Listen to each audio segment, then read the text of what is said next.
Kangpopi Gengified Kuki Singi Vangar Thugaikhre Manipur President Rule Chalairapabu High Court Singnarakpa case Court na Kanarapada Solicitor General na Mahut Sinduna Leblakre Division Besta Wild Chathanaba Chief Justice Lankalagani Thasigi Mapangi Nungtilda and Birena Chief Minister from the Gi resign Taukiba Masong Masibu Governor Kumar Bahlana Ayaba Piki Bagaloinana Thasigi Daradagi Hogani Haiduna Governor na January Kunmari Lishingani Kunmangada Saman Taukiba Taranitoy Suba Manipur Legislative Assembly gi Tare Suba Mipangi order adu Governor na Chalairaroi Hairakraba Matung Thasigi Tara Humdoidagi Assembly bu suspended animation na Thamlakpakaloina na President Rule Chalairagliba se Maram Chade Haiduna Tongan ba Maram Taranitoy Yauba petition ama High Court of Manipur da file Taurakibadu Ngachi Court Asigi Justice A Gunestor gi base na Lokhotkre Writ petition asi Mayang Imphal gi Chirai Awang Laikai dagi Thokchom Sur Sahi Yangkai Taruk Apokba Laikhidraba TS Kulabidu Kawa Miyoy Amana Petitioner Oiduna Union Langaki Ministry of Home Affairs ki Secretary bu Respondent Ohelaga Mahaki Matakta file Taurakibani Petition asi High Court of Manipur na Writ Petition Civil Number 155 of 2025 oina Lokholaga Ngasi Justice A Gunesor gi base ki Court list ki item number 7 ta list Taukibani Election Petition Case Advocate Commissioner na Mla Bishwojit Koukhatkhre Thongdu Assembly Constituency dagi BJP gi ticket ta karaktuna Minister Oirangkiba Thongam Bishwojit amasung kumja lishingani kunithoi ta pangthokiba Taranithoi Suba Manipur Legislative Assembly gi mikhalda mahaka lamba taukiba candidate sing amasung RON gi mathakta ACSC da Congress mirep oikiba Seram ne kena file Taurakkiba election petition number 4 of 2022 gi makha chatharakpa wilda ngasi High Court of Manipur na appoint tauba Advocate Commissioner gi mamangda MLA Thongam Bishwojit Koukhatkhre election petition asigi respondent number 1 oiriba MLA asi petition asiga mari lainana High Court na frame taukiba issue sing da su defense witness number 11 oiribani court na frame tauba issue sing mari lainana chatharakpa wild gi manung chana ngasi mahak Advocate Commissioner gi mamangda leptuna machin hangkibani adumoinama proceeding asi ngasi loisinba ngamkidabadagi mathang thagi 8 ki nungtil pung 2 da High Court of Manipur Court number 6 na makatana chatharagani hairi Advocate Commissioner gi mamangda mahak pu machin hangbada natana cross examination gi thabak chu chatharaglibani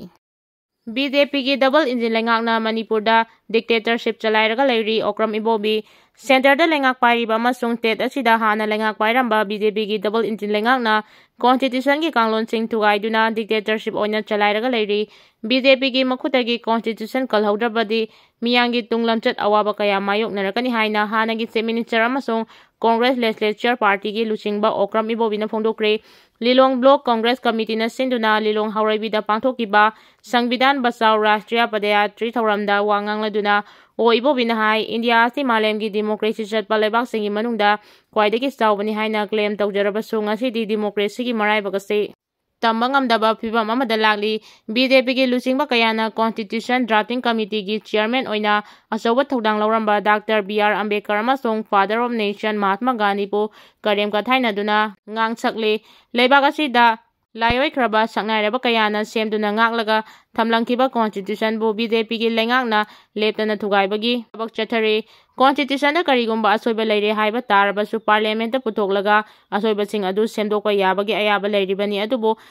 semdokningle haiduna tahada hektamak semdokpadi yade House ki apunba MP saruk ahum thokpagi anina ayaba piba mathau dai haukiba chahi ani gi mamangdagi Manipur da irang toktuna laglaba sifawda Modi amasung Amit Shah na kari yenglaga leiribage miyam angamba honaro haibagi phibam da chatharakpa se laibak thibani Prime Minister Narendra Modi gi state oriba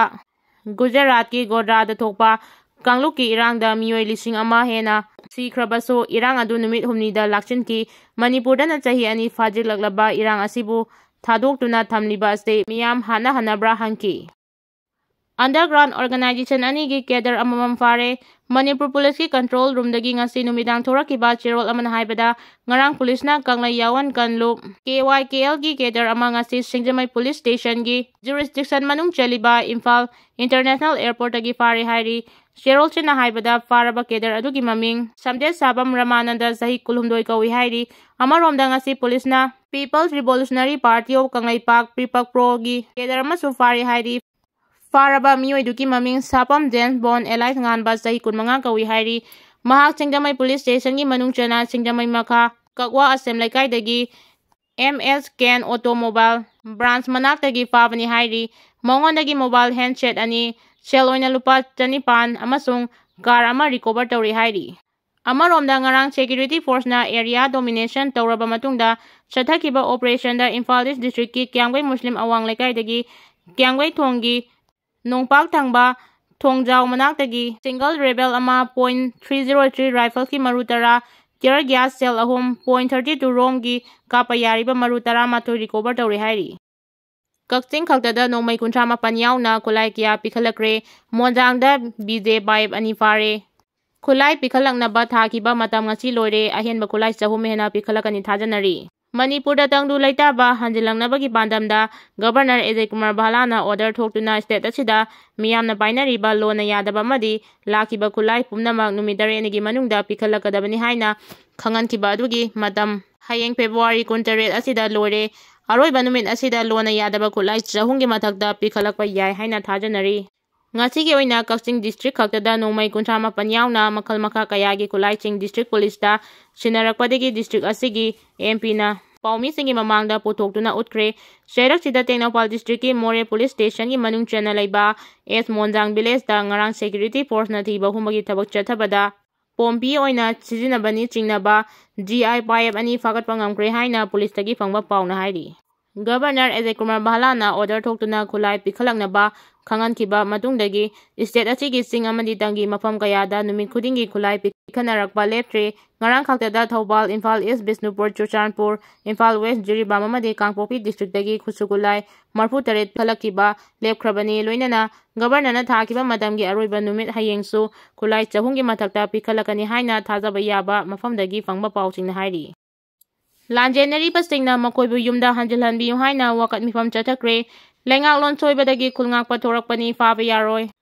Khulngakpa faba yaroi aikoibu yumda hanjilhanbiyu haiba wakat takchinduna ngasi Thoubal District ki Wangjing Kodongpokpi Sports Complex da hangliba relief camp da sangdafam lauriba moredagi lanjenaraba inmate chingna relief camp mamangda wakat mifam chathakre. Ngasigi wakat mifam aduda Lamjing Higher Secondary School amasung Rice Research Station Khangabok da hangba relief camp singda